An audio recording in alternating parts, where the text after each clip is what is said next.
et la voiture est montée sur le capot, là, uno turbo défoncé, le capot sur le vitre, le radiateur tout cassé. Mais la chose incroyable, c'est que je descends dans la voiture, le mec, à fond, avec encore le triporteur. Il a rien compris. Il disait, gars, il n'avait rien compris, le mec. Il dit, messieurs! Et lui, alors j'ai tapé la vie. J'étais à côté, Karl était derrière, et je dis, mais va plus vite!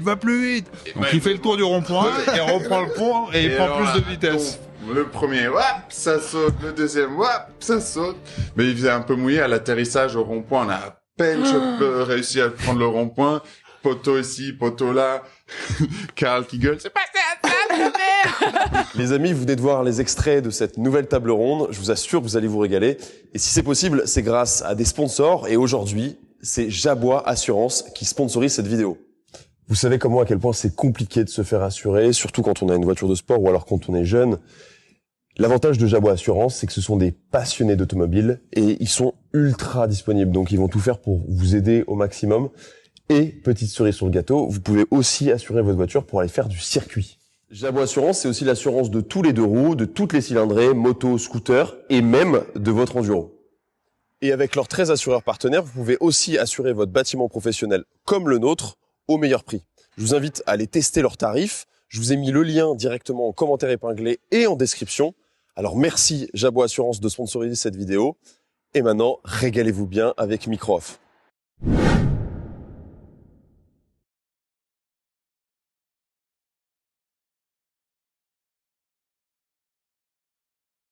Bienvenue à toutes et à tous dans Micro-Off, l'émission qui lève le voile sur ce que l'on peut se raconter lorsque les micros sont éteints.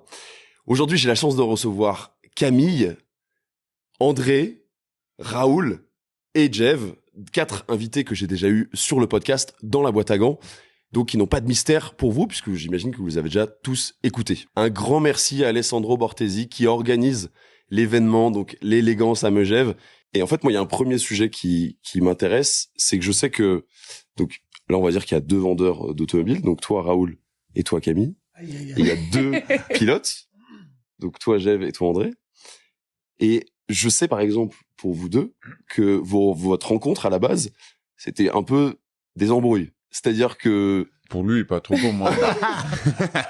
C'était quoi un peu le contexte? C'était pas l'amour fou, c'est ça? Le contexte, c'était au moins en 2018. 17, ouais. 2017. Et il roulait dans la Porsche. Moi, c'était mon premier Le Mans, je crois et je rencontre André, qui était pour moi une légende du Mans, qu'il est toujours d'ailleurs. Et merci de préciser. Et le soir après la course, il y avait Porsche qui faisait un gathering avec tous les pilotes. Je vois André, je le rencontrais, je savais même pas qu'il parlait français, donc je lui parle en anglais. Je lui dis sorry dude for your race, you did an amazing race, nice to meet you. Et le mec il me regarde comme ça, il dit et il trace. Je dis mais quel connard, quel con ce type avec l'accent belge. Bref, je le zappe, je le mets dans la colonne connard, typique quoi. Et il est pas très sympa quoi. Enfin, tu vois, bon, il venait de perdre la course, mais bon, apparemment, il avait l'air d'être plutôt tranquille parce qu'il y avait une nana que je voyais il targetait la nana là-bas et puis il avait un grand sourire, donc je me suis dit bon bah ça allait quand même quoi. Truc rien à voir. Tu sais très bien que c'est ça en plus. Bon, déjà j'étais là avec ma copine et puis j'ai dû pas savoir quoi te dire parce que j'étais trop déçu de la course et que voilà, j'appréciais ce que tu étais venu me voir, mais ça se voit qu'il a apprécié en tout cas. Mais donc fast forward, il se passe 3 mois en Formule E et on travaillait sur un deal en Formule E où on devait devenir partenaire de DS, donc devenir une équipe constructeur. Donc notre petite équipe Techeetah allait devenir DS Techeetah. Et j'étais à l'époque coéquipier de Stéphane Sarrazin avec qui je m'entendais super bien. Les courses se passaient très bien, on faisait pas mal de podiums ensemble et tout. Et c'était l'époque où j'avais encore des parts dans l'équipe, où j'avais mon mot à dire sur le choix des ingénieurs, des pilotes, d'un peu tout. DS ne voulait pas de 2 Français dans la voiture. Du coup est venu le nom d'André Lotterer sur la liste des pilotes. Jamais de la vie quoi. À cause de cette petite histoire. Grand professionnel quoi. Ouais. Bref, On n'a pas bien mais dit bon. bonjour, j'en veux pas. Non, mais bref. Donc du coup, je dis bon, ça va pas être cool. Il avait pas l'air très sympa quand même. À la Formule 1, on passe notre vie ensemble quand même, entre les simulateurs, les voyages, tout ça. Faut s'entendre à minima, tu vois. Et surtout que je m'entendais très bien avec Stéphane Sarrazin, donc c'était ça aussi le truc où je voulais garder Stéphane. Bref, les Chinois, donc les patrons de l'équipe voulaient dîner. Non, il faut rentrer. Et j'ai mis un petit blocus quand même. Et puis les Chinois, ils étaient énervés après moi et dit bon pars en vacances, t'y verras peut-être plus clair après les vacances. Et premier jour de vacances, j'arrive à Saint-Tropez pour l'anniversaire de Lucas Di Grassi. Et on était une grande table de vin et je suis un des premiers arrivés. Je m'assieds à côté de moi, André. Bref, fast forward, à peu près 20 heures après. Il devait être 6 heures du mat. On était sur la place d'Hélice. Devenus les 2 meilleurs potes au monde, et là on appelle Ed Moon, donc le patron, en FaceTime. Et il a dû nous prendre pour des fous. À 6h du mat. Ouais, 6h du mat. Ouais. Mais bon, c'était l'après-midi pour les Chinois, quoi. Et bref, je crois que depuis ce jour-là, on est devenus meilleurs potes, quoi. Ouais, ça a peut-être mal commencé pour toi, mais bon, moi j'ai pas vu les choses comme ça. J'avais un bon souvenir. Je me souvenais à peine un peu que t'es venu dans l'hospitalité Porsche, parce que bon, il y avait tellement de monde, et puis moi j'étais dans un mood, je venais de perdre Le Mans, parce que bon, on était en tête, et à 2 heures de la fin, il y a le moteur qui casse, ça allait être ma 4e victoire. J'avais un peu plus ça en tête que, mais bon, voilà. Après, j'ai apprécié qu'il est venu, et ouais. Et puis, comme il dit, à Saint-Tropez, on est devenus potes, et je pense qu'on est quand même assez différents, mais d'une autre manière très similaire, et on a tout de suite connecté, et puis c'est tout de suite tout très bien passé, et puis voilà, le deal s'est fait pour moi, et j'ai pu commencer en FE, et on avait une super relation professionnelle mais amicale aussi, et ça nous a beaucoup aidé. On a passé 2 superbes années, quoi. Et ça continue maintenant. Parce qu'on voit que là, quand même, vous êtes tous heureux d'être ensemble, ça se sent. Ouais, ben nous on a gardé une amitié très solide, malgré que je l'ai quitté. Tu l'as fait une infidélité. Un petit divorce quand même. Mais ça a rien changé. On reste friends with benefits. Voilà. Mais c'est chouette parce que bon, on aurait pu se dire que voilà, on change d'équipe, bon, ok, on reste amis, et puis bon, comme la vie le fait parfois, professionnellement, on n'est pas trop, on passe pas trop de temps ensemble. Du coup, tu vois que t'es plus trop ami avec quelqu'un, mais ça prouve que notre amitié elle est vraiment vraie, parce que bon, ça a rien changé. On se parle toujours, et je pense que ça restera comme ça. Et vous, Camille, Raoul, est-ce qu'il y a eu des moments justement comme ça où professionnellement, étant donné qu'on est sur des métiers qui sont passion, souvent toutes les émotions sont un peu exacerbées, parce que ça peut vite monter dans le lyrisme, on va dire. Est-ce qu'il y a eu des moments où il y a eu des petites embrouilles, ou en tout cas des démarrages compliqués, et finalement ça s'est transformé un peu en relation professionnelle ou Entre amicale? nous deux? Non, pas forcément entre vous deux, dans vos expériences. Personne qui vous a fait des sales coups? Ouais, non, des Il y en fois a c'est ça. forcément. Des fois il y a des clients, des personnes qui arrivent et tu trouves une situation que tu crois un peu que tu vas dans un côté, à la fin ça peut devenir un des super clients. Tu vois. C'est sûr. Et parce que des fois ils sont même un peu comme toute la vie dans des choses. Ils arrivent un peu côté star parce qu'ils ont beaucoup d'argent, et après ils se révèlent que c'est pas comme ça. Ou dans le côté l'inverse. Tu vois, tu crois d'avoir un client fidèle, et le client il est pas fidèle jamais, parce que c'est normal. On est tous comme ça. À la fin il y a des chiffres, il y a des numéros. C'était pas le jeu qui cherche, parce qu'il fait un travail un peu plus spécial, tu vois.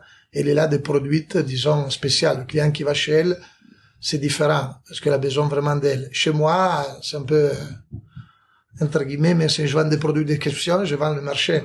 Tu prends d'internet, tu regardes, tu dis, je veux acheter la Ferrari la plus belle, la 812. Et la première chose que tu fais, tu regardes internet. Je veux vendre la Ferrari 812. La première chose que tu fais, tu regardes internet. Son marché, je trouve, c'est différent. Oui, bien sûr. Parce que tu dis, je veux acheter une Ferrari 250 LM, tu peux regarder internet. Tu comprends comment ça s'appelle. Tu Il y en vois? a pas beaucoup dans le monde. Alors, c'est ils clair. te disent, c'est ça. Ils sont eux qui font le marché. Ça, c'est les conditions. Et ça, c'est nous, c'est différent. Après, aujourd'hui, la chose que ça me plaît pas trop dans mon métier, que c'est différent dans le sien, qu'une fois, disons, entre guillemets, le mauvais mot, un peu les bandits, les voyous étaient les garagistes de voitures. Aujourd'hui, on se trouve avec le particulier qui te cache plein de choses. C'est vrai. Il te dit jamais les problèmes de la voiture. Que c'est des problèmes des fois ridicules. À 1000 euros, à 2000 euros. Mais nous, on n'essaye pas les voitures. On peut pas. Moi, j'ai une petite structure, mais quand même, je vends 120 voitures l'année, tu vois. Et je peux pas, et je travaille qu'avec des particuliers, pas des professionnels. Et je peux pas, chaque voiture, prendre une voiture, faire un test, aller l'essayer. Moi, je veux bien. Hein. Mais même si tu la ramènes à la concession, qu'est-ce qu'il fait? Il fait une expertise esthétique à la fin. Parce que tu peux pas savoir que peut-être la voiture, il bouffe 1 litre d'huile. Et toi, tu le découvres. C'est pas beau, des fois. On se trouve dans des situations comme ça. Mais dans le reste, c'est toujours, après, il y a encore, aujourd'hui, dans le 2020, il y a encore les professeurs qui te disent, le vendredi, t'envoies le virement fait par Internet. Ils te disent, je vous fais le virement, je suis venu récupérer la voiture. Ciao, ciao. On se voit. Ah, vous êtes pas sérieux. Oui, moi, je suis pas sérieux. Viens lundi. Quand l'argent, il est sur le compte. Ah, moi, je vous ai payé. Oui, il n'y a pas de problème. Tu repasses lundi. L'argent, il est pas sur le compte, tu vois.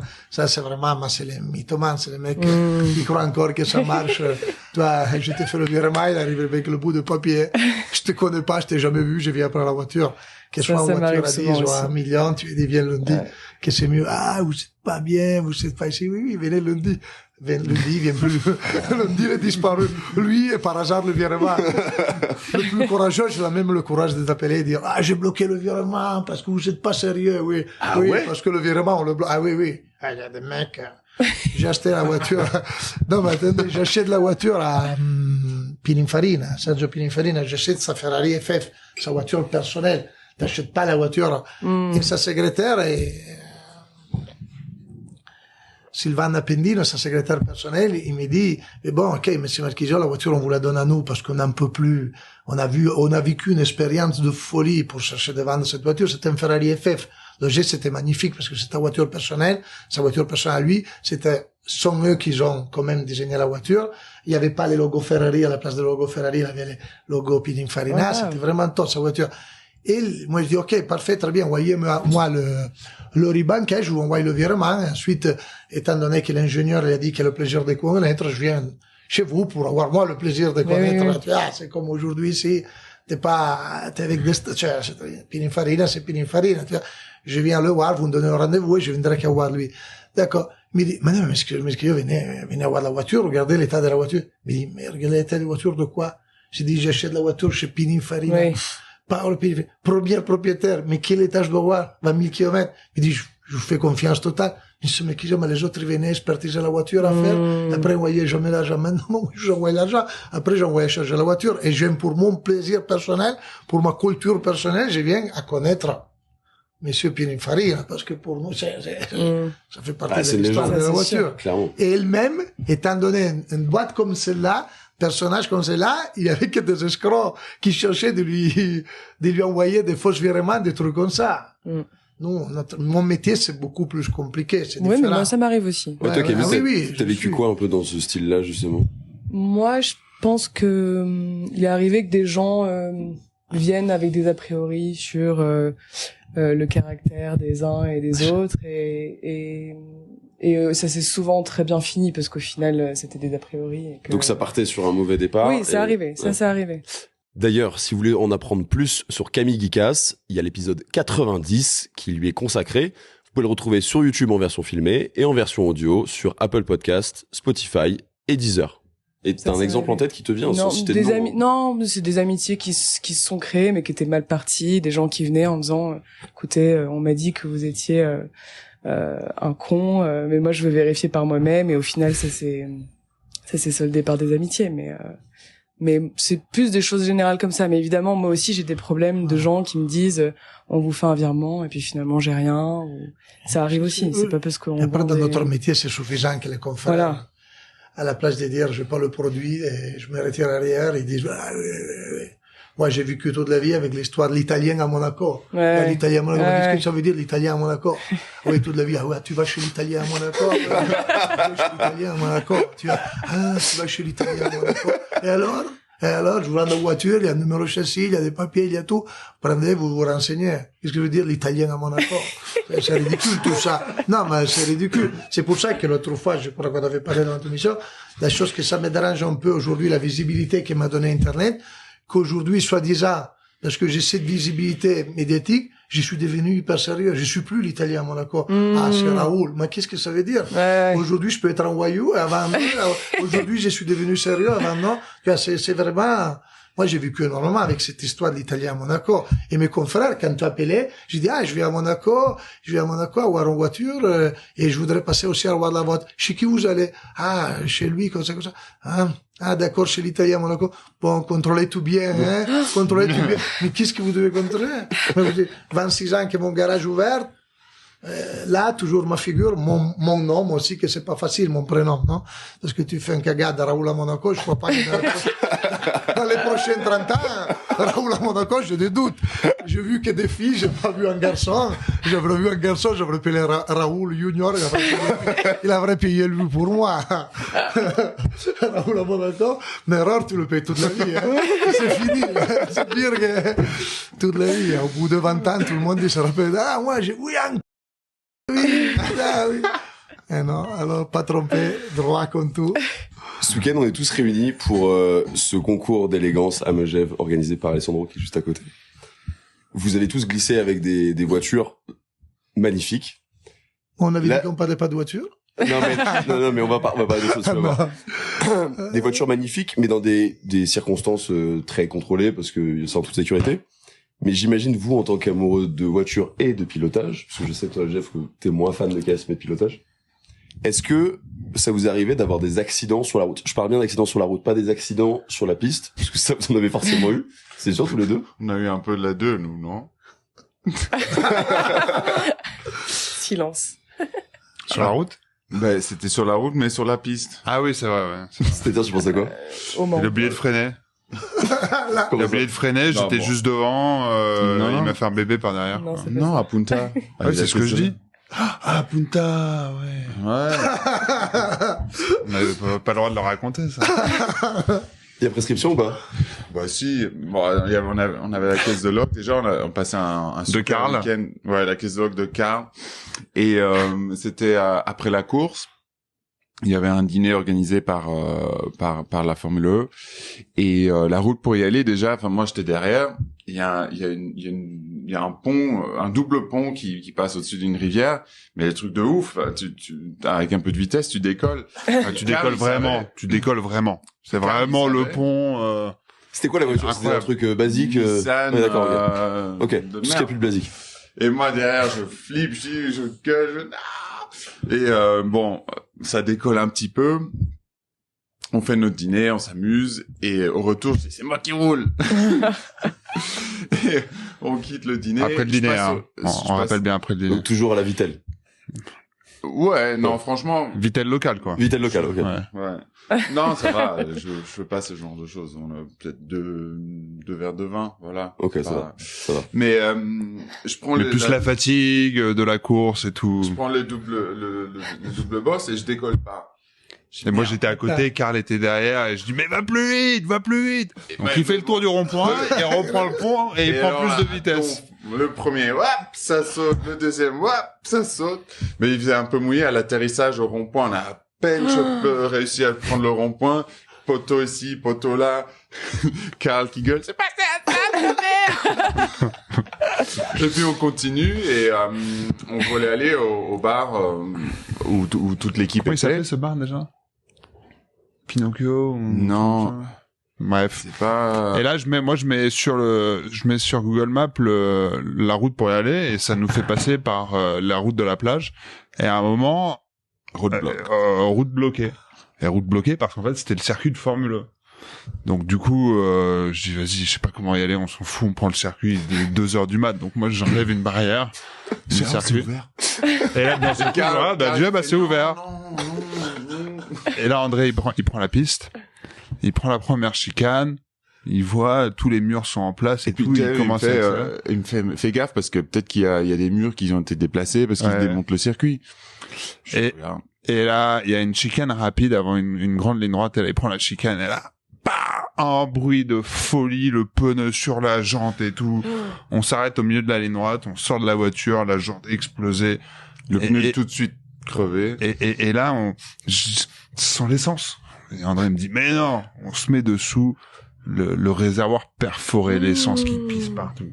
Et là, je dis, mais c'est pas possible. Donc, on va voir la chicane. Et en fait, les vibreurs, ils les avaient dévissés et les a mis à l'envers. Et donc, du coup, chaque vibreur avait un spike qui sortait. Il arrête, en fait. Ouais, et des arêtes énormes, quoi. Et donc, du coup, on a levé un vibreur. Le vibreur, il a tapé avec l'arête dans le réservoir. Et là, je dis à André, faut tout de suite y aller parce que sinon on va plus avoir d'essence. Le temps que tout coule, On roule sur la jante avec l'essence qui coule, la réserve allumée. on sort par la pit exit de la On arrive, on Formule. la gare un peu plus loin du bar. Et puis on fait notre soirée. Sur une descente, on la gare. Ouais, sur une descente. Ouais. Là, vous avez fait une entrée triomphale pour le reste Non, de on votre a réussi à rester un Personne peu l'a vu. inaperçu. Et puis il était temps de rentrer et Karl il dit vas-y viens on rentre. Et, Karl avait oublié qu'il y avait eu le problème de la roue et là il arrive. et non en fait il va à la voiture et il s'est dit bon je vais régler le problème. Il pleuvait. Hein. Il sort le cric. Mais la bagnole elle en descend comme ça. Il revient, il était stressé, tout. J'ai pris la voiture sous la main et tout. Je me dis, mais qu'est-ce que t'as fait? Je t'ai dit que j'allais régler demain le problème. Moi, je me suis dit, je vais me lever tôt et je vais régler l'histoire. Et, il a réussi à enlever la roue. Et après ça, Et en enlevant la roue, la voiture est tombée sur le Elle cric. s'est affaissée. Et la roue elle était sur le disque de frein. Quand je suis arrivé sur la voiture, je dis, oh là là là. Et le pire de tout, c'est qu'il a plu, mais jamais comme j'ai vu, il a plu. Ouais, le lendemain, on a cassé 2 Uber pour aller à C'était une l'aéroport. mousson, quoi. Ah ouais. Ça pluie. Fallait pas ouvrir la portière, sinon l'eau rentrait, quoi. Moi, je suis allé à la caisse de loc pour essayer de gérer le problème. Tu Et, leur as dit qu'il y a eu un petit truc sur la voiture? et je me suis dit, je sais pas, je vais essayer de colmater le réservoir avec un chewing-gum ou j'en sais rien. J'ai pris ma responsabilité, je me suis levé hyper tôt, mais il pleuvait des cordes. J'ai allé, laisse tomber. J'ai pris une photo de la rue. On est arrivé à l'aéroport en dernière minute parce que bon, avec les 2 Uber. Et en plus, on stressait parce que Punta, c'était quoi? On partait d'où l'avion? Il y avait que des vols tous les 2 jours pour rentrer à la maison. Et je suis allé chez Avis et je lui ai dit, écoutez, parce que là-bas, il y a les routes principales sont en asphalte, mais les routes que tu prends pour aller dans les quartiers, c'est tout en terre. Et je sais pas, je roulais sur une route, ça a fait un gros poc, boum, mais bon, la voiture elle est là, j'ai eu une crevaison, on devait partir à l'aéroport et voilà. Ils m'ont fait OK. Et c'est passé. C'est passé, il y avait full assurance et on n'a plus jamais entendu parler. C'est important de prendre les full assurances. Surtout quand on a des pilotes de course dans la voiture et qui veulent prendre le volant. Car il a dû vivre un très très bon moment. D'ailleurs, il est à côté, mais. Ah oui, ouais. c'était sur sa carte de crédit, il était stressé, mais c'est bon, t'inquiète, ça va aller. D'ailleurs, André n'est plus jamais monté dans une voiture de loc avec Karl. Et Ah, toi, par Camille, ça, t'en as eu des accidents comme ça? Sur la route? Ouais. Un jour, je me suis fait une frayeur toute seule. J'étais avec une Mini Cooper qui est de 99 et j'allais sur la route des Crêtes au-dessus de chez moi à Cassis et je faisais un tour. Je voulais essayer la voiture, je venais de la voir, je pense, je venais de l'acheter et je faisais un tour, je l'essayais et j'ai mal pris un virage. J'étais beaucoup trop vite pour le coup et je me suis retrouvée à partir et à me retrouver dans l'autre sens. T'as fait un tête à queue, quoi. Et j'ai vu vraiment le précipice de très très près. Et s'il y avait une voiture en face, c'était compliqué. C'était fini quoi. Mm. Donc j'ai eu de la chance, mais voilà. Mais c'est tout. Jusqu'à maintenant, c'est tout. Oui, c'est pas mal. Ouais. T'es chanceuse, mais j'espère Ouais. que ça continue pour toi. Mm. Et toi, Raoul, mis à part l'accident dont tu as parlé dans ton épisode, à savoir la chute d'environ 70 mètres. Non, 35. 35. Déjà. Oui, C'est déjà C'est suffisant. déjà énorme, c'est déjà énorme. comme ça, Eh oui, c'est ça. Voilà, Oui, j'ai eu un accident de voiture, oui. Mm. En rallye ou Non, dans la rue normale.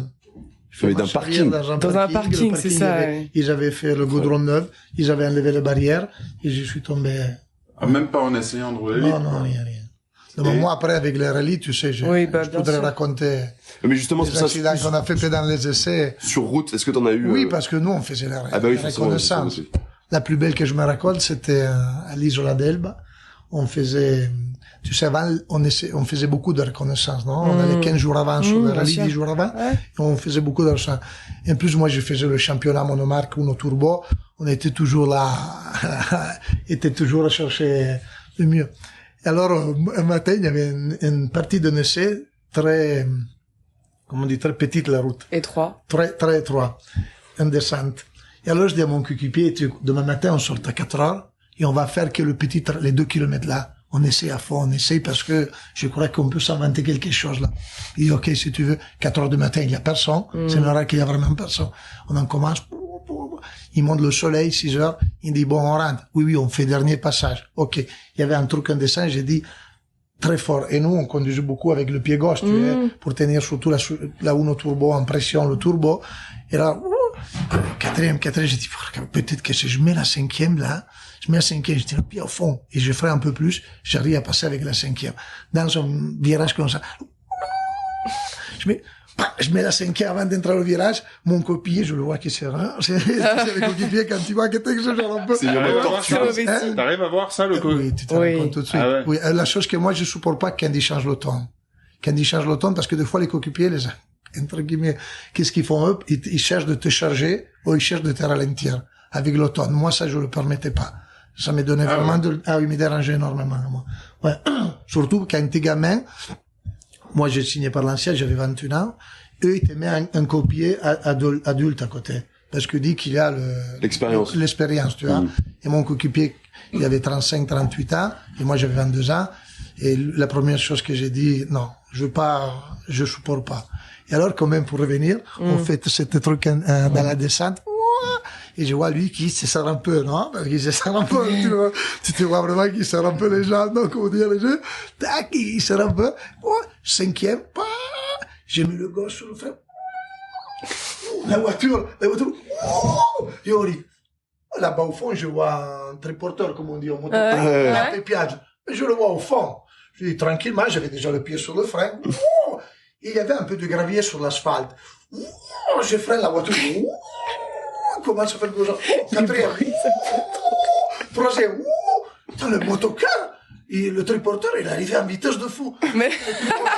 Non, les triporteurs, ils ont les marches arrière. Ils roulent un 4e en marche arrière. Le mec, il venait en marche arrière à fond parce que la route, elle était petite. Et moi, et lui, moi, alors je prends encore mon frein avant, je peux pas la tourner. À un certain moment, une explosion. L'autre porteur sur le capot de la voiture. Je descends, le mec, tu sais, j'avais peur de l'avoir fait. Bah oui. Le porteur et tout. La chance, c'était quoi? Que le triporteur, derrière, il a les roues. Que les roues sont plus grosses de le différentiel et tout. Ouais. J'avais juste plié la plaque, la plaque et les phares, et la voiture montait sur le capot, là, Uno Turbo défoncé, le capot sur le vitre, le radiateur, tout cassé. Mais la chose incroyable, c'est que je descends dans la voiture, le mec, à fond, avec encore le triporteur. Il a rien compris. Il disait, gars, il n'avait rien compris, le mec. 70 ans, un peu sourd, avec un truc dans l'oreille. Il disait, moi, j'avais peur que les mecs voient un mec tout couvert de ça. J'ai ça, le mec, il fait, monsieur! Oui. Messieurs! Et lui, alors, je tape à la vitre. Il fait, hey, mais qu'est-ce qu'il y a? Il me dit, mais tu vois pas qu'est-ce qui s'est arrivé? Mais non, je comprends pas, qu'est-ce qui arrive? Le motocar, il s'est cassé le triporteur. Non, viens, voir. Alors, le pépé, il descend, parce qu'il tombe, parce que le triporteur, il tombe. Alors, il me regarde et fait, è un italien, no? E per quello, on était dans la Toscane. E per quello che sgasavo, il motocarro non andava. C'est pour ça que j'accélérais, et le triporteur, il marchait pas. Et ça, c'est hallucinant. Tout détruit, tout là. C'est sympa. Après, dans le rallye, ça venait souvent, ça, parce que nous, on faisait des essais à roue ouverte, tu vois. Si vous faites partie des rares personnes à pas avoir encore écouté l'épisode avec Raoul, vous pouvez vous rattraper. C'est l'épisode 106 qui est disponible sur YouTube en version filmée, mais aussi en version audio sur Apple Podcast, Spotify et Deezer. Reconnaissance, on prend des risques énormes, hein. Vous avez un autre point commun, tous les quatre, c'est que vous êtes un peu ultra professionnalisés très jeunes. En tout cas, vous n'avez pas une enfance classique. Est-ce que c'est quelque chose que vous regrettez? Que vous avez quoi comme regard là-dessus? On est toujours des enfants, je pense. Ouais, c'est ça qui se passe. Oui. Je crois que c'est évident, ça. Je crois que c'est évident. Qu'à voir ce qui s'est passé hier et que vous allez vous rouler. Il y a quand même eu pas mal de pression, je veux dire, très jeune. Ouais, c'était choisi aussi. ouais, c'est l'école de la vie directement. Je pense, ouais, c'est comme tu dis, la responsabilité. Moi, j'ai peut-être pas été tellement au cours, mais à côté, aux courses de cartes, on a appris énormément, et puis à travailler avec beaucoup d'adultes, et faire les courses un peu partout dans le monde. Il fallait gérer les trucs, la gestion, les courses de cartes, faire le mécano, ranger, s'occuper de son bus, mais en même temps, on s'amusait quand même, et puis on roulait contre des gars de notre âge, et on pouvait quand même aller jouer. Enfin, c'était pas. Après, c'est sûr que année après année, ça devenait de plus en plus professionnel, mais je pense qu'on a eu quand même la chance de s'épanouir. C'est sûr que la pression, ça joue son rôle aussi. Moi, je me souviens quand j'étais petit. Avant chaque course, j'arrivais pas à manger, je devais presque vomir, alors que c'était une simple course de cartes, mais on savait que c'était quelque chose d'important pour notre vie, et ce mix, c'était quand même, c'est quand même intéressant. Mais bon, moi à la maison, par exemple, mes parents, mon père était très professionnel, très strict puisqu'il venait du milieu, mais ma mère a toujours fait en sorte pour que je puisse rester un enfant, donc elle a toujours invité d'autres potes, ou j'avais mes potes, et elle a fait en sorte que ce soit pas too much, quoi. Tu l'as vécu un peu comme ça aussi, Jeff? Ouais, alors moi je regrette absolument rien. Je suis content de la jeunesse que j'ai eue. Alors c'est sûr que j'ai pas eu la même jeunesse que les autres. Je suis moins allé à l'école. La première fois que je suis allé en boîte de nuit, je devais avoir 21 ans. Mais je regrette absolument pas ça. Ça m'a permis d'avoir la vie que j'ai aujourd'hui, d'avoir une expérience de vie aussi que je pense aucune grande école peut t'apporter. Et je suis ravi d'avoir eu des parents aussi assez difficiles, parce qu'à partir du moment où je voulais en faire mon métier, ils savaient bien que y a que 20 pilotes de F1 dans le monde. Et la chance d'y arriver est très faible, mais si on veut y arriver, faut mettre toutes les chances de son côté et faire des sacrifices. Voilà. Donc t'apprends très jeune ce que ça veut dire le mot sacrifice, parce que quand on veut aller dans un endroit, il y a certaines choses qu'on peut pas faire. Bon, Jeff aussi est passé sur le podcast, c'est l'épisode 92, on l'a tourné en plus chez DS Formula E Team. Il est disponible sur YouTube, et il est disponible aussi en version audio sur Apple Podcast, Spotify et Deezer. Et j'appelle plus ça des choix que des sacrifices, parce que à partir du moment qu'on fait quelque chose de magnifique qui nous passionne, tout le reste en fait sont des choix logiques, quoi. Tu l'as vécu comme ça aussi, Camille? Parce que toi, c'était plus aussi le fait que c'est le poids d'un père qui est dans ton domaine. Très vite, tu t'es intéressé à l'entreprise familiale. Comment tu l'as vécu, ça? Moi, c'était un choix, en effet. C'était des sacrifices, mais c'était surtout un choix. J'avais pas très envie de faire de longues études. J'avais pas envie de prendre le chemin normal, on va dire. J'avais envie de bosser. J'avais envie d'apprendre. J'avais envie de travailler. J'avais envie de commencer le plus tôt possible. Donc, j'ai eu une super enfance. J'ai eu une chouette adolescence aussi, mais j'ai pas fait les mêmes choses que mes copains, quoi. En effet, moi, je bossais tout le temps. J'avais pas mes 2 mois de vacances. L'été, j'avais pas tout ça. Mais je suis très contente, et moi non plus, je regrette rien, et ça me permet d'être là où je suis aujourd'hui. Donc, c'était un petit peu différent du point de vue du rythme et des habitudes des uns et des autres, quoi. Mais non. Puis c'est ce qui fait qu'on est tous là maintenant aujourd'hui. Ouais, et puis on s'amuse, quoi. En fait, c'est pas le problème quand on est petit, c'est que les gens nous prennent pour des fous, en fait, ou pensent qu'on va dans la mauvaise direction, parce que il y a une direction qui est très claire dans la vie, c'est tu vas à l'école, tu fais des études, t'apprends à travailler, tu travailles pour quelqu'un. Et à partir du moment où on sort de ce moule-là, on est un peu considéré comme comme un vilain petit canard, quoi. Donc moi, c'était le cas à l'école. J'avais des profs qui me disaient, ah, c'est bon, tu vas faire vroom vroom le week-end. Tu sais très bien que ça paye pas, tu t'en feras jamais ta vie. Il faut que tu fasses des maths, il faut que tu apprennes ça. Qu'est-ce qu'on s'en fout de savoir quelle est la racine carrée de 25 à quoi ça sert à un moment dans la vie, ce genre de truc-là, si tu veux. Donc c'est toujours un peu difficile parce que ça te met toujours un peu des doutes quand t'es petit. Bah, c'est des adultes, ils doivent connaître la vie, ils doivent avoir raison, mais au final non. Et ça, c'était toujours un peu difficile parce qu'on te met toujours des doutes un peu sur ce que tu fais. Et tu te dis, bah ouais, est-ce que c'est la bonne chose alors que il devrait y avoir jamais de doute, quoi. Puis c'est souvent les mêmes personnes, tu sais, qui te disaient effectivement tu devrais pas faire ça, tu devrais aller à l'école, qui quand tu es arrivé là où tu voulais parvenir, te disent mais je le savais que tu y arriverais.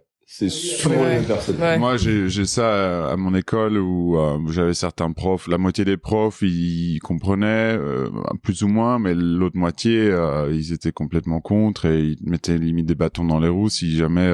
Parce que bon, ce qu'il faut savoir, une course de cartes, ça commence déjà la semaine, donc t'allais pas à l'école jeudi, vendredi, tu manquais. Et lundi, t'étais complètement éclaté. J'ai aussi eu la chance de faire un épisode avec André l'auteureur, c'est l'épisode 84.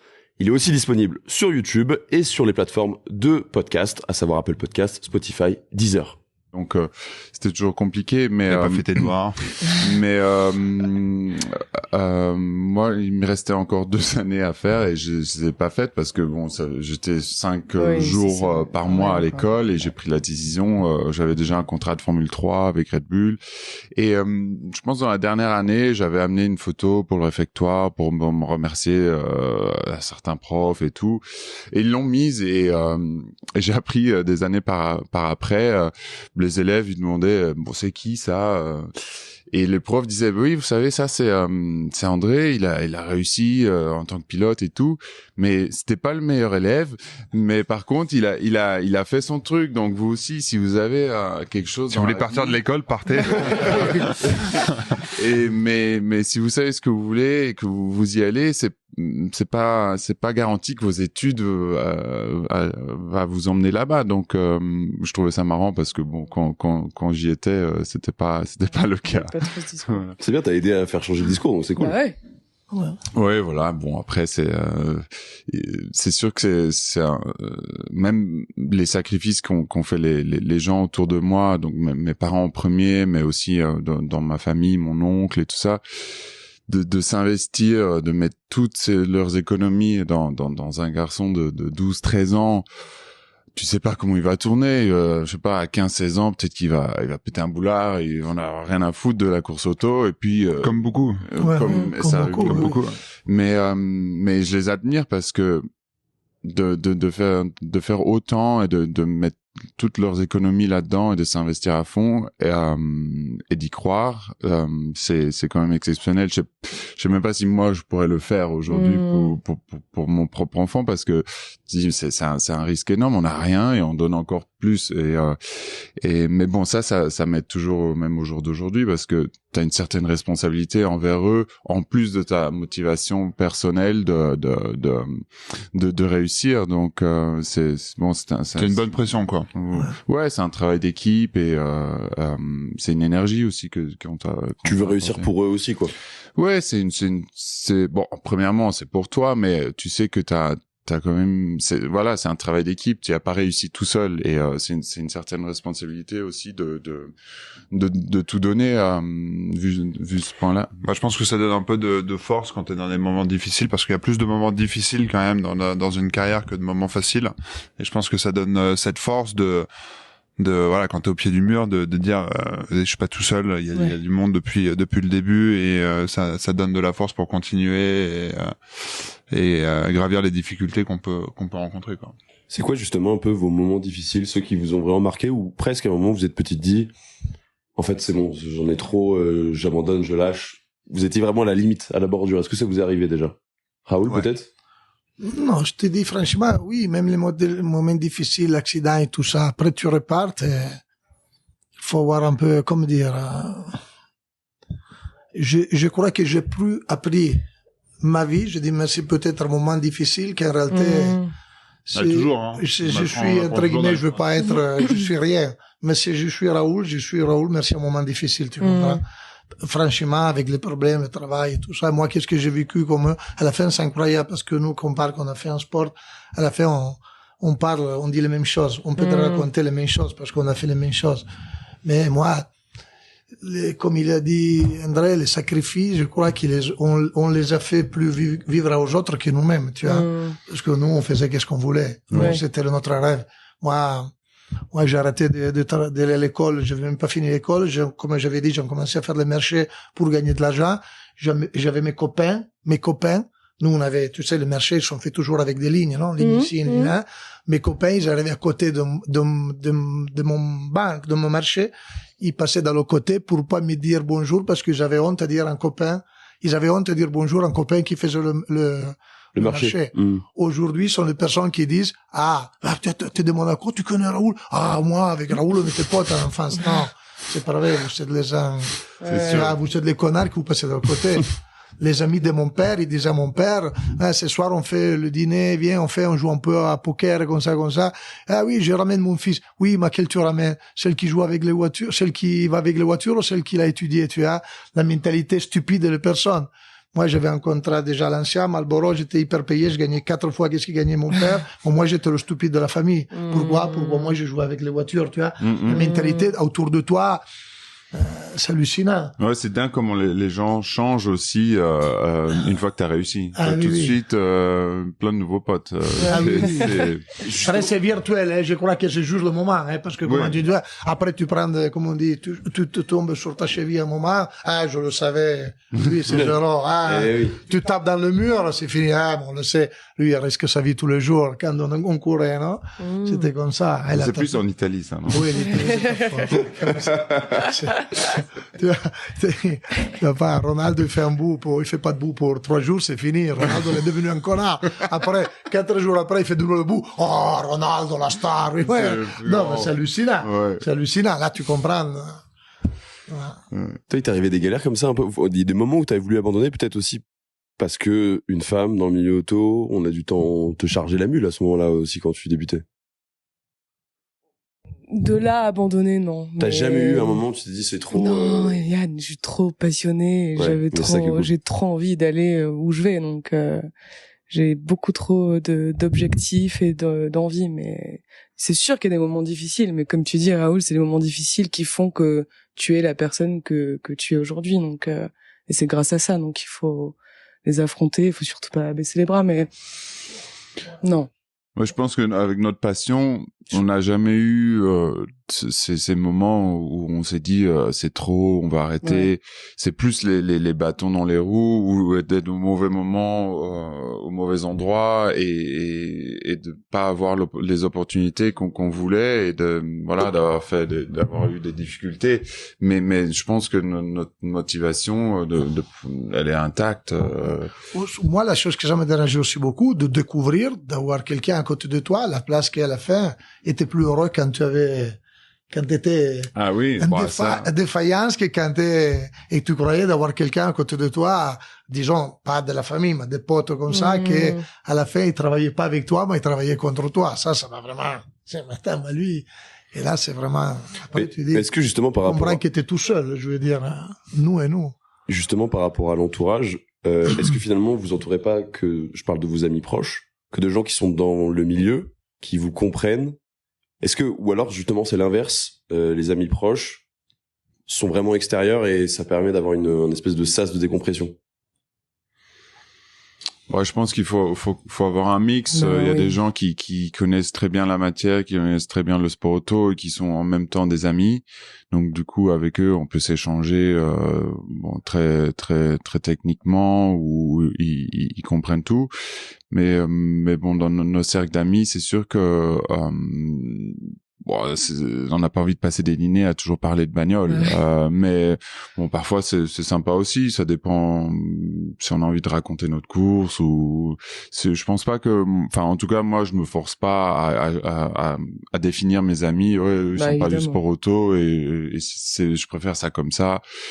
ça se cristallise automatiquement, je pense, dans la vie de tout le monde. Et on voit, c'est aussi sympa que nos amis s'intéressent beaucoup à nos vies et comprennent un peu et nous motivent aussi. Donc, Ce que je veux dire par là, c'est aussi, tu sais, c'est une vie quand même, surtout pour vous les pilotes, une vie quand même qui est spécifique. Vous êtes tout le temps en déplacement. C'est dur pour la famille, pour la famille, pour les amis, de matcher avec vos lifestyles en fait. Donc est-ce que finalement ça oblige pas à ce que ce soit des gens qui comprennent vraiment le milieu quoi. C'est pour ça que c'est plus simple d'être pote avec Jean-Éric. Il y a peut-être aussi une méfiance parce que vous êtes compétiteur, donc est-ce que finalement tu vois? Oui, bon, c'est pareil pour vous, vendeur. Hein. C'est sûr, mais bon, on a appris à avoir ce rythme de vie, à avoir des potes un peu partout, à gauche, à droite, mais c'est une vie qui est assez on-off aussi. On va être très sollicité en saison, pas avoir beaucoup de temps, presque pas avoir de vie, juste entre les courses 2 jours, puis c'est reparti pour le simu. Donc là, ta vie c'est un peu plus avec l'équipe et c'est forcément t'as des amis là aussi. Mais après tu vas avoir parfois une semaine ou 10 jours, 2-3 fois d'affilée où t'as rien et là tu peux vraiment être présent. Et donc c'est un peu dans les deux extrêmes. C'est pas la vie habituelle où tu planifies. C'est un peu difficile parfois de planifier des trucs, mais bon, je pense que au final, c'est toujours cool. Après, les amis ils viennent aussi aux courses, on partage cette passion ensemble. C'est quoi ton ressenti là-dessus, Jeff? Mon cercle d'amis s'est grandement réduit après la F1. Et un peu ce que je disais tout à l'heure. Ouais. Et au final, moi, je préfère avoir que 3 potes qui seront là pour la vie, 3 ou 4. Et le reste, c'est des distractions dont j'ai pas besoin en fait, dont j'ai plus envie. Et je pense que voilà, quand on grandit.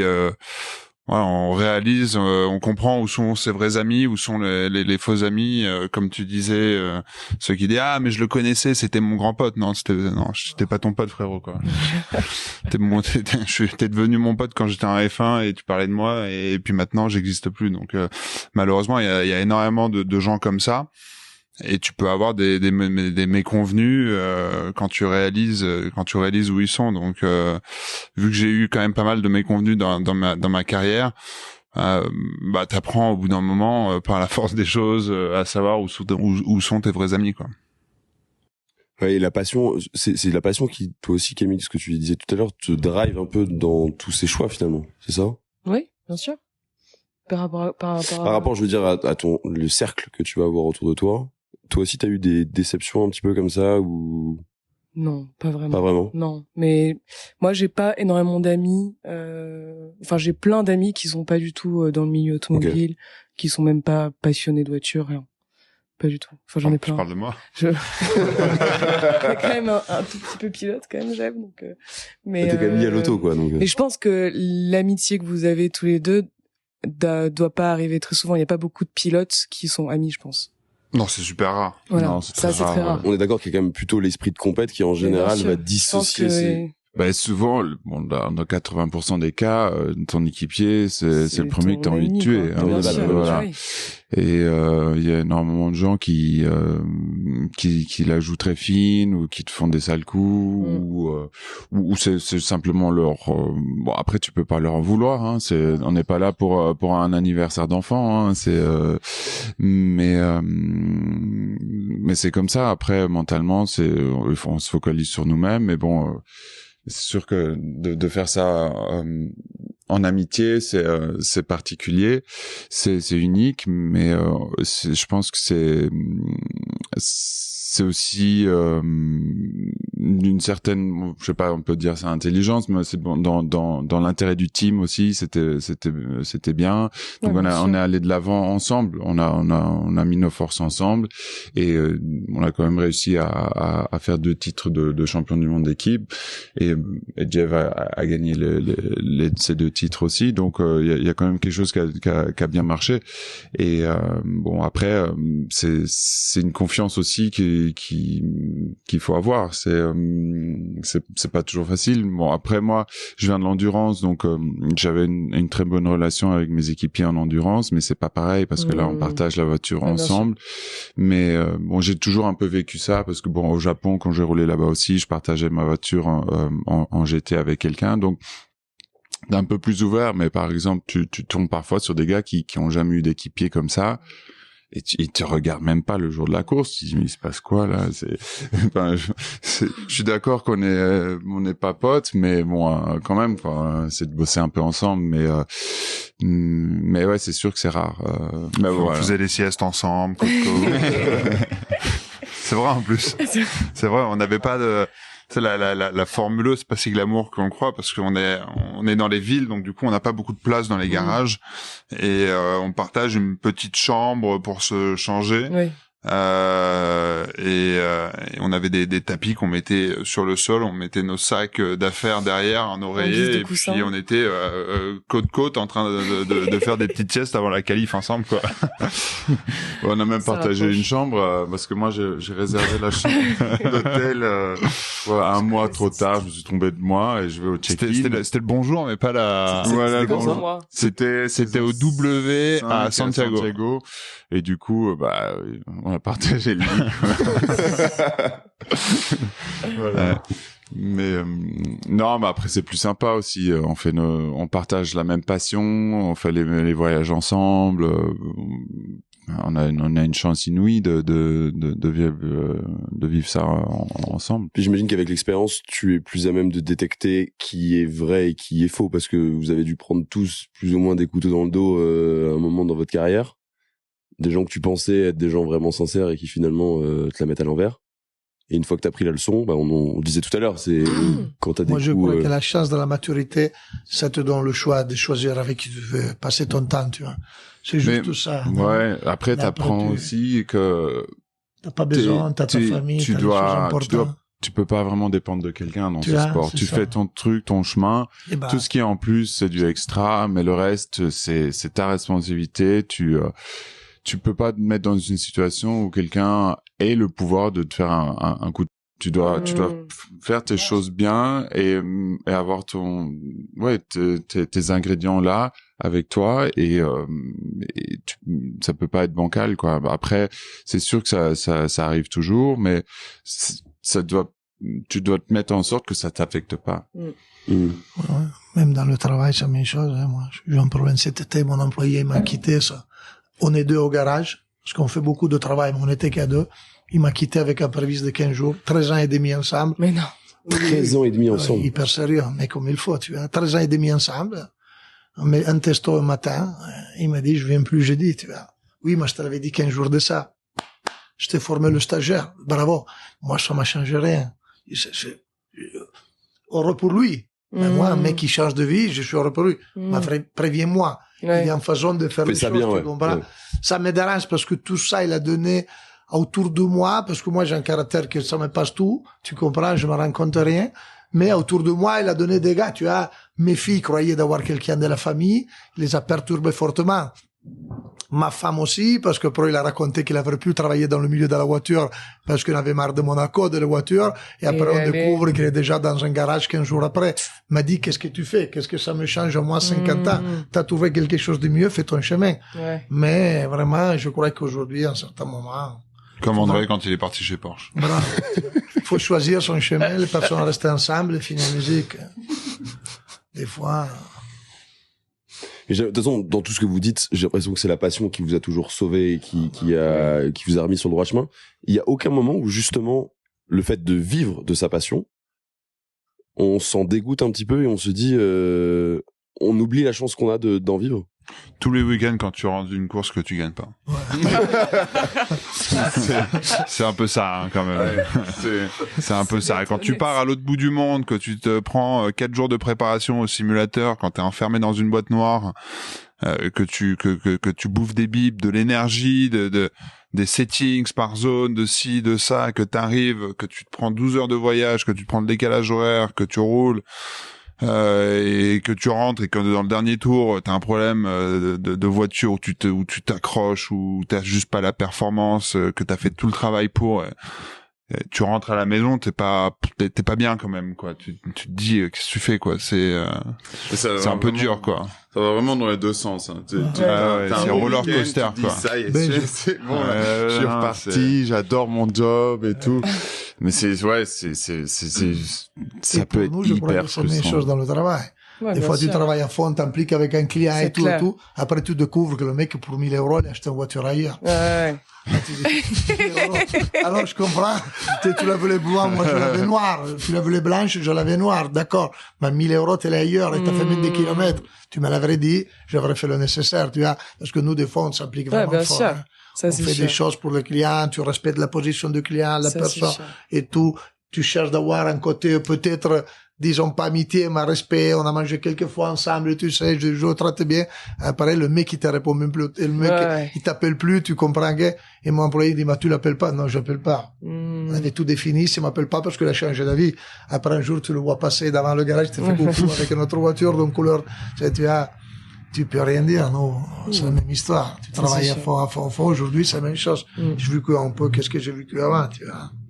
T'as eu une grosse déception comme ça, un peu on-off, Camille, genre où t'avais... Ça arrive souvent. Ouais, tout le temps. Ça arrive souvent, exactement ce genre d'histoire où tu t'investis, tu passes du temps à travailler sur une voiture avec un client, tu fais des recherches, tu bosses comme il faut, et le truc capote pour n'importe quelle raison, que ce soit financière ou juste le type change d'avis ou bien sûr que t'as des up and down comme quand t'es pilote, Ah oui. comme On vit tout la dans la même vie. histoire quoi. dans une course. Ouais, c'est les montagnes russes. Mais en on fait. a la chance le passé, que le c'est lendemain, la course que recommence. t'as gagnée hier, c'était hier, c'est fini. Ah oui, Faut c'est recommencer ça. de zéro. C'est ça.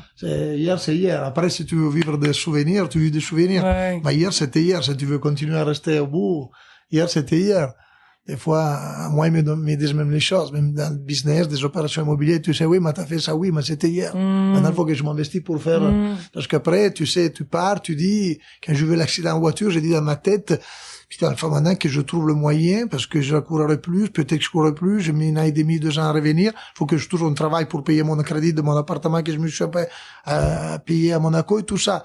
Et ça faisait un moyen j'ai dit, il faut que j'arrive à gagner 35 000 francs le mois. Tu vois, 5 000 euros d'aujourd'hui, parce que j'avais un crédit de 1000 euros à payer à Monaco, et je suis commencé à travailler avec l'école de pilotage, à faire le moniteur, tout ça. Et pour te dire, 2 ans après, j'avais 50 000 euros 50 000 francs le mois de frais.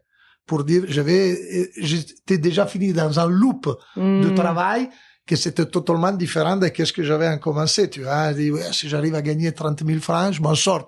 Parce que je disais, quelque chose pour vivre, quelque chose pour payer l'appartement à mon ex-épouse en Italie, le crédit, mon crédit à Monaco, c'est magnifique, je mets même quelque chose à côté. Et à la fin, la vie te prend dans des loops que tu te rends même pas compte, non? Tu t'investis dedans. J'avais déjà les frais, le loyer de le local, de le garage de voiture, parce que j'avais tout de suite ouvert le garage.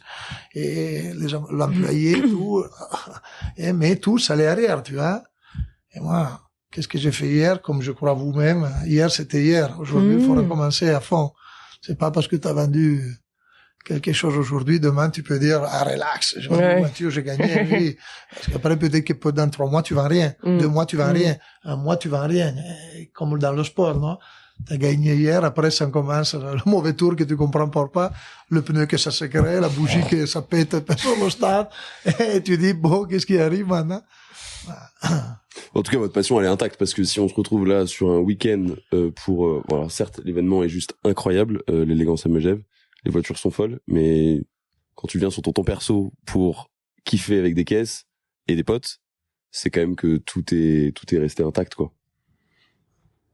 Le moins qu'on puisse dire. Bah, en tout cas, moi, j'ai développé aussi une passion pour je suis un peu entre vous deux, je pense. Avec je me suis fait une petite collection de voitures et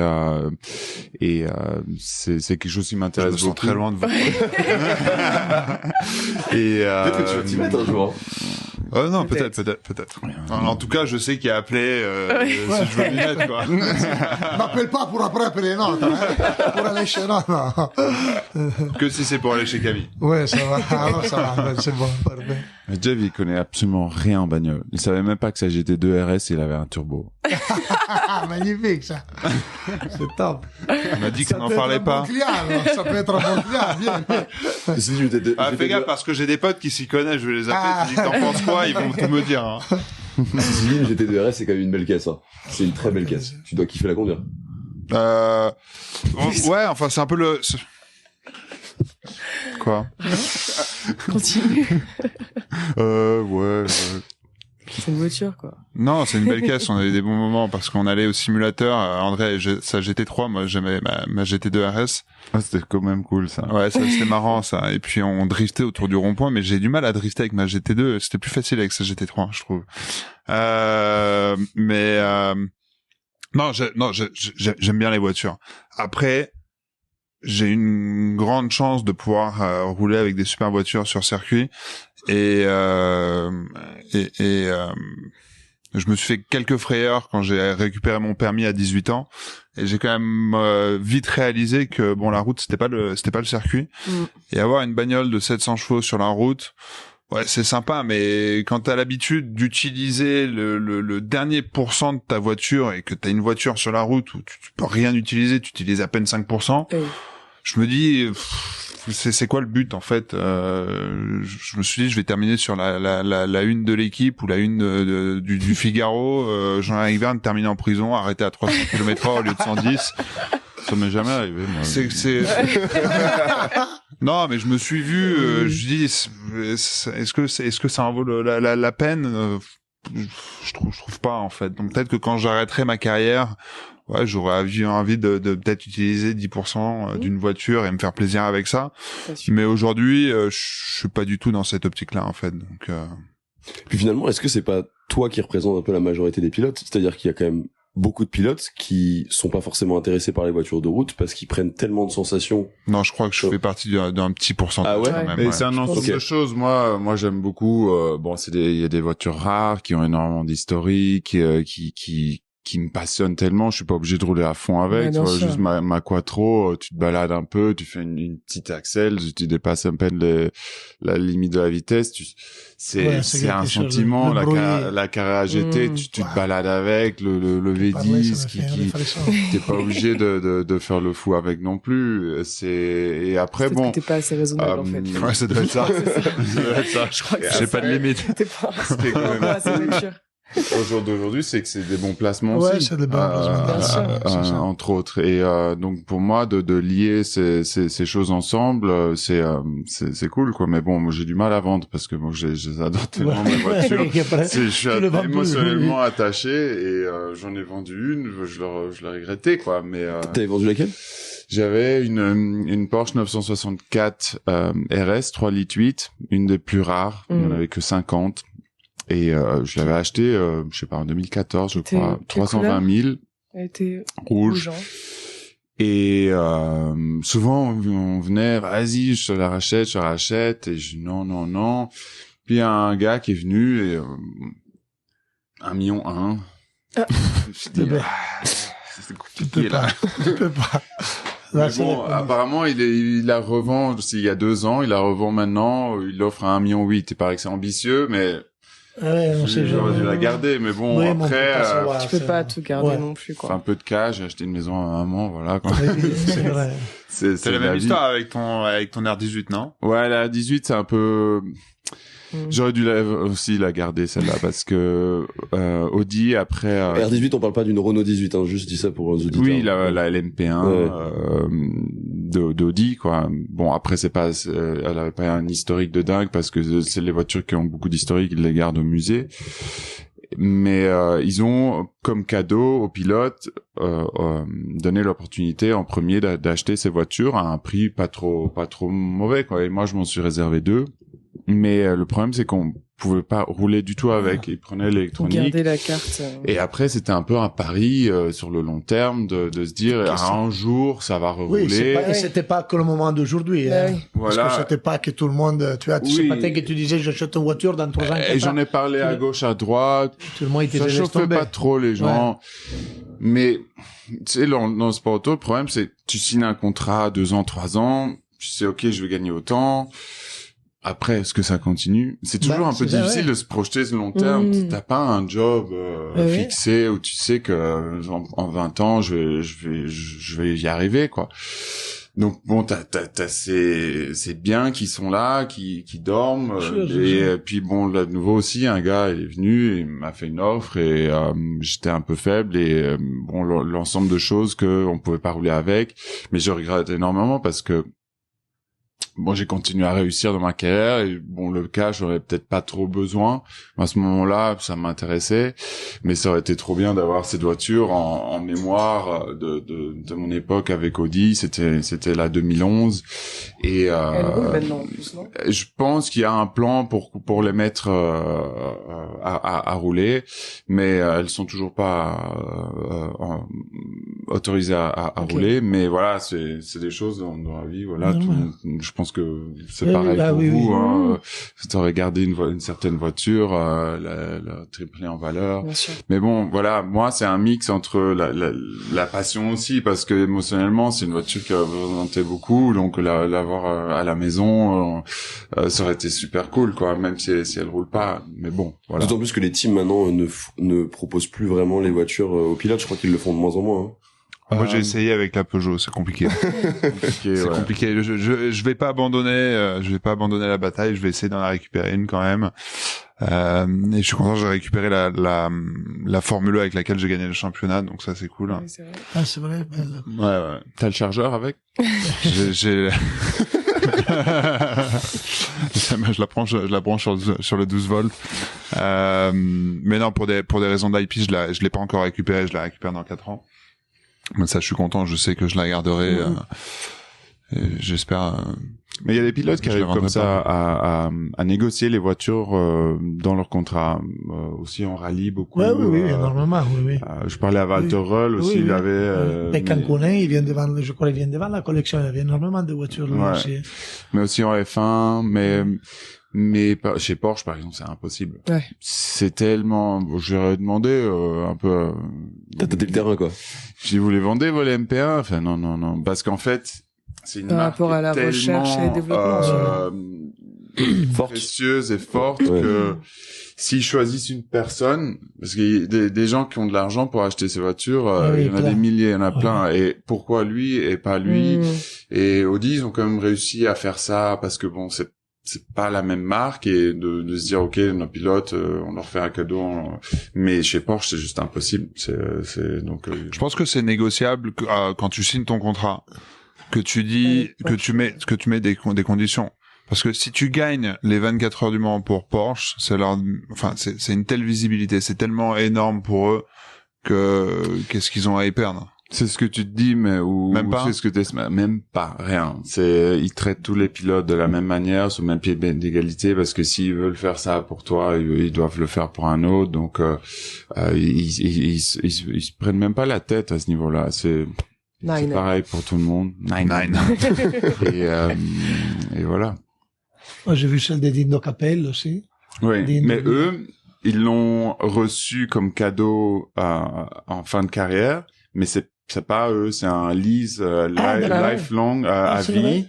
Mais si Audi a besoin de la voiture, et en fait, ce qui s'est passé, les patrons ils ont changé, et Audi est tombé sur un patron du département sport auto qui était un peu différent, on va dire, et il a récupéré toutes les voitures. Non. Ouais. Il m'a même appelé moi, voulait savoir à qui j'ai vendu la R18, parce que apparemment il y a eu un boîtier électronique qui a disparu, et ils ont réussi à faire rouler quelques voitures, donc il a mené toute son enquête, même les voitures du musée au Mans, elles ont été rapatriées chez Audi Sport parce que le gars voulait tout revoir, quoi. Bon, après c'est sûr que ça a une certaine valeur, hein, non, c'est sûr. mais je crois que dans les chiffres de eux ça change pas grand chose. Non, tous ensemble oui. Mais parfois ils vendent une voiture. C'est Mercedes, quand ils ont vendu la voiture la plus chère du monde, c'était c'est quoi, la 300 SL, la SL, ils en avaient deux. Et ils en ont vendu une à 130 millions. Non, 135 millions. Ouais. Mais la voiture doit rester chez eux. Oui, elle doit rester chez eux. Oui, c'est ça, Lucien, j'ai entendu ça, oui. Ah bon, dit. Tu peux pas en vitesse, 135 millions. C'est sympa, ça. Je te laisse acheter ma maison, mais je reste vivre dedans, par contre. C'est pas mal. C'est le délire. Non, c'est incroyable. C'est des contrats de fou, ça, hein. Les amis, abonnez-vous à notre chaîne YouTube. C'est comme ça qu'on peut vous réunir des plateaux incroyables comme aujourd'hui. Vous pouvez nous soutenir aussi parce que c'est comme ça qu'on va pouvoir faire vivre la chaîne. Et si vous voulez découvrir en avant-première les coulisses de nos voyages, on met beaucoup de stories sur Instagram, beaucoup de posts, beaucoup de réels. Donc, allez vous abonner aussi sur Instagram. C'est vachement important. C'est un petit geste, mais nous, ça nous soutient énormément. Est-ce que vous avez d'autres passions? Parce que vous êtes des personnes passionnées. Est-ce que vous avez d'autres choses qui vous animent que l'auto ou Le café. Le café, ouais. C'est vrai, Ouais, vous les avez ça en petits commun. hobbies, la photographie. Ouais. J'aime bien cuisiner. Je me suis mis à faire les pizzas. On le fait un peu ensemble. Ouais. Ouais, après un petit rituel le matin, faire le café comme il faut. Après, c'est souvent des trucs, moi, C'est un rapport avec la mécanique. quand même, voilà, la machine à café. des Ouais, c'est vrai. techniques. Bah, L'horlogerie, c'est toujours, c'est Voilà, bien même sûr. la pizza, t'es obligé Ouais, de bah oui. respecter Bah les ouais. règles de tout, bien faire, le feu, le mix, tout, il faut s'appliquer techniquement. technique, Donc, ouais. tous les hobbies que j'ai, bon, la photographie, t'es toujours obligé de aussi gérer ça un peu techniquement. Il y a toujours une motivation un peu de précision derrière, ou même bon, on est tous passés par faire beaucoup de vélos aussi, donc les vélos en carbone, il fallait toutes les meilleures pièces, donc C'était une passion pour toi, Jeff? Le vélo? Le vélo, un peu moins. J'ai un vélo normal qui fonctionne très bien. Et roule. Électrique. qui roule. Non, il est pas. J'en ai aussi un électrique, un VTT électrique que j'adore d'ailleurs. Non, mais j'estime que j'ai beaucoup plus à gagner en faisant un peu plus de sport, en roulant un peu plus, qu'en ayant le vélo dernier Ouais. cri, ultra light. Ça va pas changer grand chose. moi j'étais fou, il me fallait toutes les pièces les plus légères, tout. Je me suis même mis à limer mon dérailleur pour Mais gagner non. 2-3 grammes. Ouais. Ouais, quand t'as le temps et puis que T'avais beaucoup de temps, non? C'était pendant le Covid, non? Non, c'était avant, quand j'avais pas le double programme. Je sais pas, bon, les journées, ça me prenait... Moi, j'aimais beaucoup les voitures téléguidées quand je suis arrivé au Japon. J'avais rien d'autre à faire que d'aller tester, faire les courses, et puis il y avait pas grand chose, il y avait pas de marketing, il y a rien, et comme il y avait toutes les marques de voitures téléguidées là-bas, j'ai demandé à l'équipe parce qu'ils étaient sponsorisés, ils m'ont toujours envoyé des voitures téléguidées, je passais mon temps à jouer aux voitures téléguidées. Il y avait des circuits et tout, toutes les pièces et tout. Carrément, j'allais à l'atelier, je démontais tout, je remontais tout. Tu les as avec gardés? Avec Benoît Trélieu, on allait jouer, quoi. Et non, je pense pas, je les ai laissés je les ai refilés à quelqu'un là-bas, parce que bon, après la ville a changé, j'habitais à Tokyo, puis voilà. Mais j'habitais près du circuit. T'as grandi. Voilà. Je jouais avec autre chose, voilà. Et toi, Camille, t'as des passions autres que l'auto? J'aime bien la photographie aussi, comme toi. Comme toi, d'ailleurs, je crois que t'aimes bien aussi prendre des photos. Je sais pas si c'est une passion, mais voyager, j'adore. J'adore les montres aussi, en effet, comme toi. Voyager en Toi. belle voiture. Comment? Voyager en belle voiture. Exactement. Ah, si Et, tu peux faire un combo, c'est parfait. Le bruit, hein, Carrera GT, Mais non, ton frère. J'ai Ouais. j'ai plein de hobbies et plein de choses que j'aime, et ma passion première, en effet, c'est les voitures. Mais j'adore cuisiner aussi, j'adore faire du sport. On est tous des épicuriens, en fait. Ouais. C'est souvent ça quand tu es fan d'automobile. Je Toi pense aussi, t'es que- fan de montres, Raoul? Oui, oui, Ouais. oui. Et c'est souvent lié, hein, l'horlogerie et l'automobile. Il la cache. Il la cache. Ça vaut pas. Je vais parler de ça. Une Twingo. Ouais. Une belle Twingo, oui. Non, ça va, oui, moi aussi j'ai la passion de les montres. Après aujourd'hui, j'ai eu la chance d'avoir une petite fille. J'ai déjà 3 enfants grands. Et j'ai vu la petite fille qui a 18 mois. Je veux dire, je jure à mon âge, avoir l'enfant de 18 mois, c'est hallucinant. Et ça m'a vraiment, c'est vraiment ma passion aujourd'hui, c'est hallucinant. C'est la seule qui arrive le matin me faire aller travailler à 9 heures. Moi, je dors pas beaucoup, je dors 4 à 5 heures par nuit. Et j'en commence à travailler avec le téléphone, mais je reste à la maison avec elle tous les matins, 9h30, 9h. Et si j'ai pas besoin d'aller au bureau, j'y pas. Je reste au téléphone. En plus, j'ai la chance d'habiter vraiment à 50 mètres. Oui, bah oui, Je garage on a ici vu. Ouais. et je sorte, je suis vraiment à 50 mètres de travail. Si quelqu'un il arrive au bureau, appelez-moi et je descends. Et je passe, je travaille, je suis pas trop concentré. C'est pour ça que ma fille tout le temps, il fait papa, papa, papa, papa. Il voit tout le temps que, bah, C'est à elle, la F40, qui est oui, sur ça, ta- oui, le toit sur le toit, ça. Il la conduit pas encore, mais ça va. Elle a déjà une supercar. Ouais, mais le problème, c'est que maintenant, c'est un jouet de 1990. Il est pas trop puissant. Maintenant, il faut que je trouve la solution de mettre un bon moteur électrique un peu plus puissant. Tu vas te chauffer à acheter les vraies voitures enfants, là, qui sont... Ah oui. belles, là. Ouais, Aujourd'hui, c'est incroyable. C'est, Par contre, On fait un prix de groupe, non? J'aurais besoin d'une chose, ça m'intéresse. et puis on fait un lot. Ouais, voilà, On fait un lot. On discute tout le prix ensemble, écoutez. Et l'autre jour, quelqu'un il m'a ramené, qui sera même à l'exposition de le salon de Paris, comment ça s'appelle là? Rétromobile. Rétromobile. Je viendrai avec lui, je viendrai chez lui.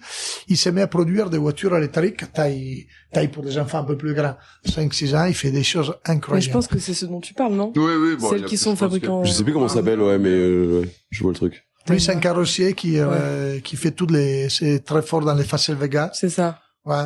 Il est On en parti a vu dans sur un le chemin. stand. Faire les voitures, il coûte très cher. Mm. Maintenant, lui, il a fait la Faissel Vega parce que c'est son domaine et son milieu.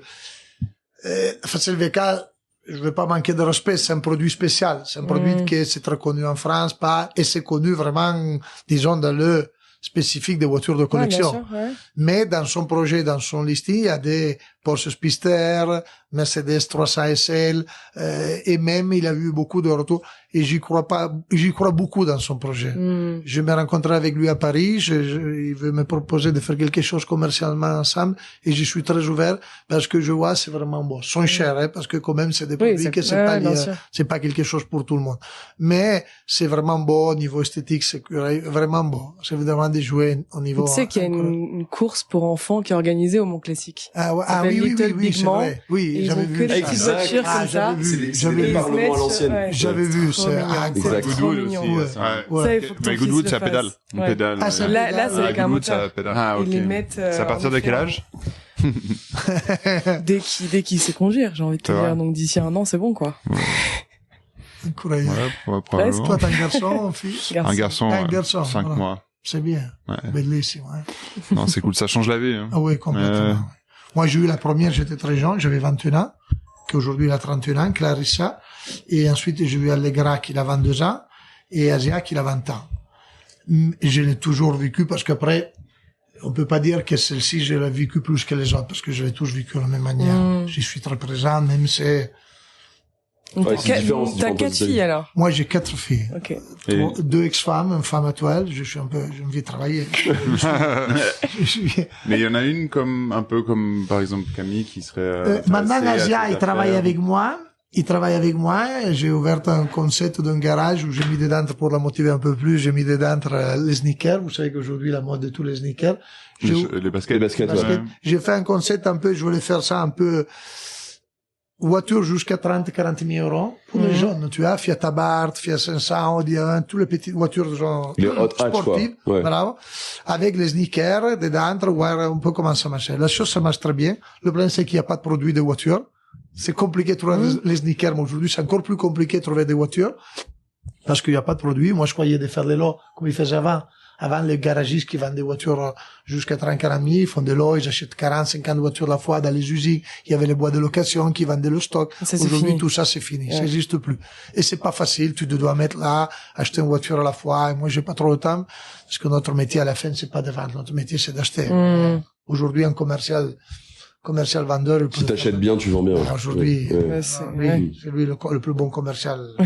C'est Internet. Ça n'existe plus en vendeur aujourd'hui. c'est vrai. Parce qu'à la fin, on retourne au discours d'avant. Pour 1 000 €, le mec, il s'en va ailleurs, tu vois. Mm. Et aujourd'hui, tu mets là, tu mets le bon prix, tu mets le bon produit, pas de kilomètres, les choses que personne n'a et tu vends tout seul. Mm. C'est ça. Et aujourd'hui, il faut acheter. Et avec ça, même le particulier, il n'y a pas besoin de toi pour vendre sa voiture, tu vois. Tu lui fais une offre trop bas, il vient pas.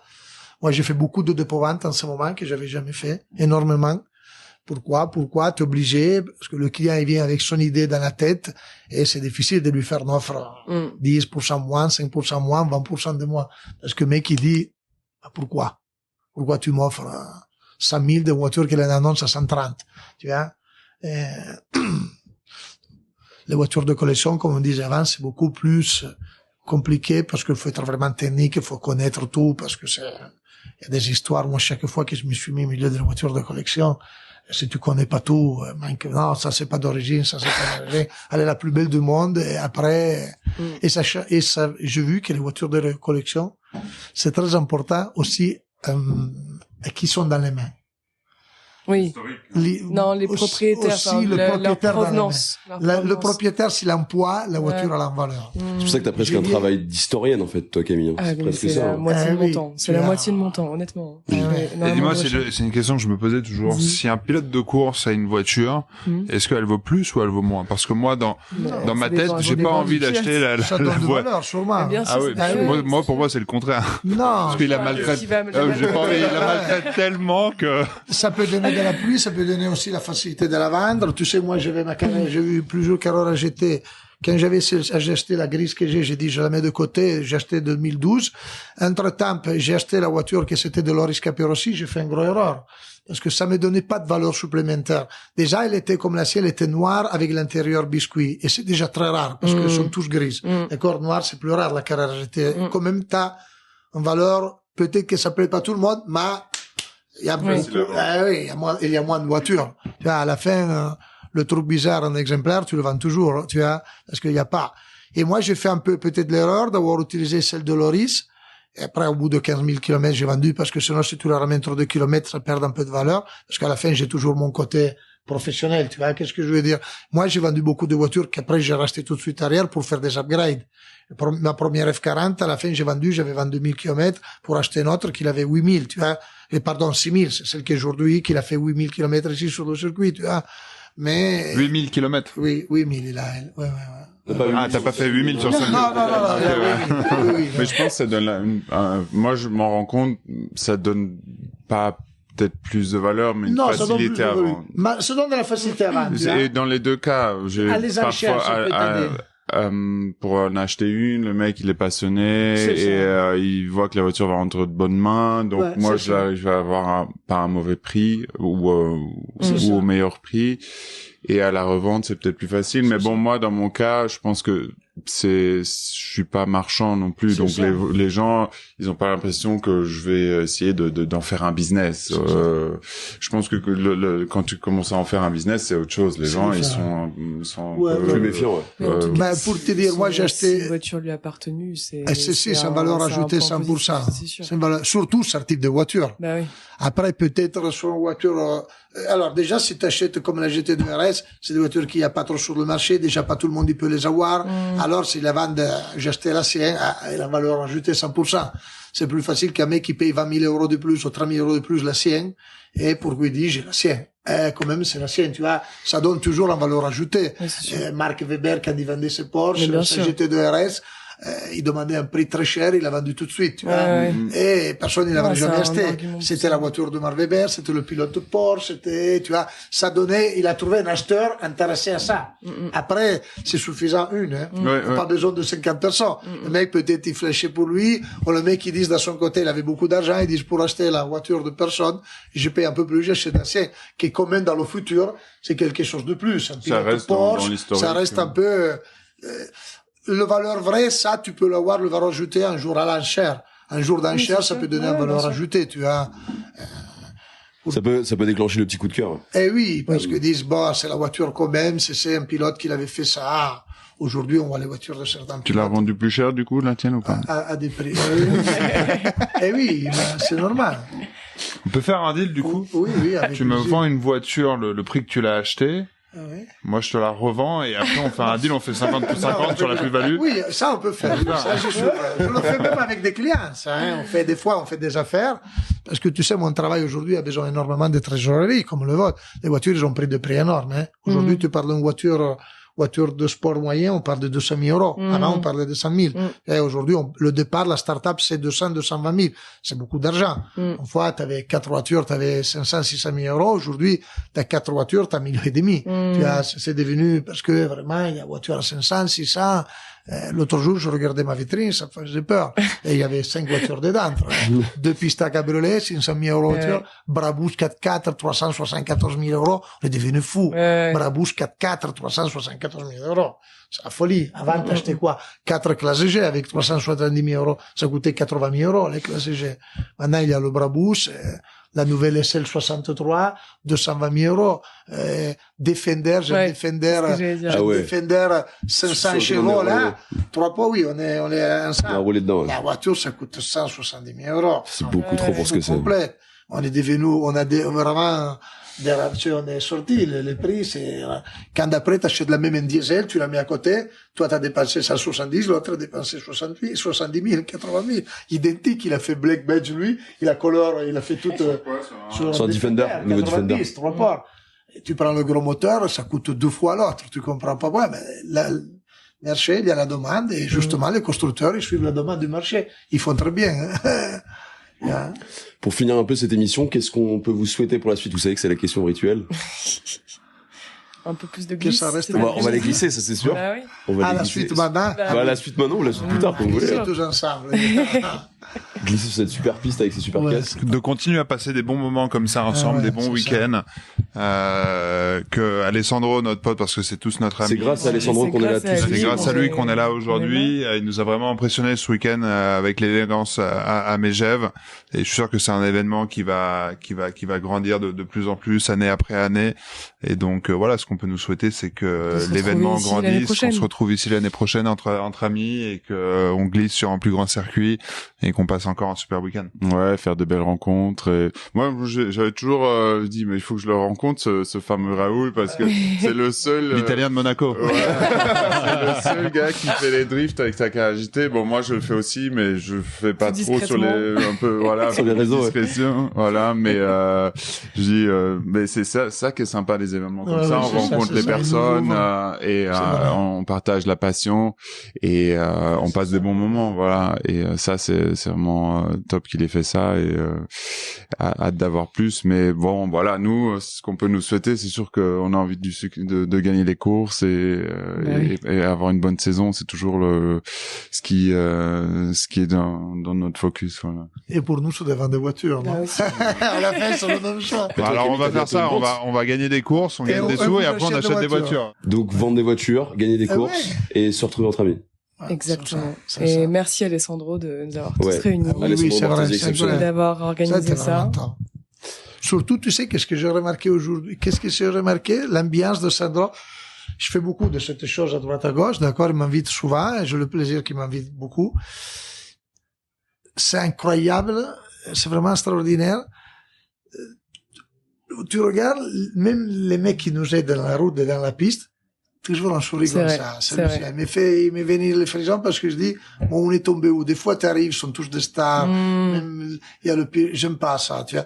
Ici, on est arrivé depuis le premier jour. Waouh, les mecs, waouh. C'est vrai. Magnifique. Ils t'aident à décharger le camion, ils t'aident, ils courent, ils viennent, s'il vous plaît, ramène la voiture, tu peux me ramener mon fils à faire un tour. Magnifique, tu vois. C'est pas, t'es dans des autres endroits, c'est 9h, hein, vous êtes où? Ouais, 9h, faut être là, 9h. Calmez-vous. C'est un week-end. Italien, c'est un week-end de plaisir, c'est pas, tu sais, décompresser tous. Parce qu'à la fin, c'est pas beau, tu vois. Ça met une pression tellement que ça fait, et là, vraiment, je suis resté surpris. On parlait hier soir avec ma femme de ça. C'était vraiment une ambiance cool, tu vois. Bon, c'est pas tout le monde souriant, les personnes, vraiment bon. C'est la glisse aussi qui est marrant. Même si c'est pas énorme, mais les gens regardent, c'est ça. Ça donne le sourire. La glisse, c'est incroyable. Ça transporte quelque chose. Et ce que je trouve incroyable, c'est que pour une première édition, même sur une première édition, l'événement est devenu déjà quasi iconique, quoi. C'est clair. C'est fou. Encore une fois, Alessandro, bravo. Ouais. Très réussi. Vraiment bon. Bah, merci à vous tous. C'est cool de vous avoir retrouvé comme ça parce que je pensais pas honnêtement un jour avoir un tel plateau. Parce que honnêtement, au niveau des agendas, c'est un enfer. Hein. C'est juste c'est une chance de ouf. C'est vrai. Bah, merci à toi en tout cas de nous avoir réunis. C'était vraiment cool. Ouais. Et on verra au montage comment ça sortira, mais je pense que ça va être une super émission. C'est trop cool. Trop bien. Merci beaucoup. Merci. Ciao. Merci à tous. Grazie.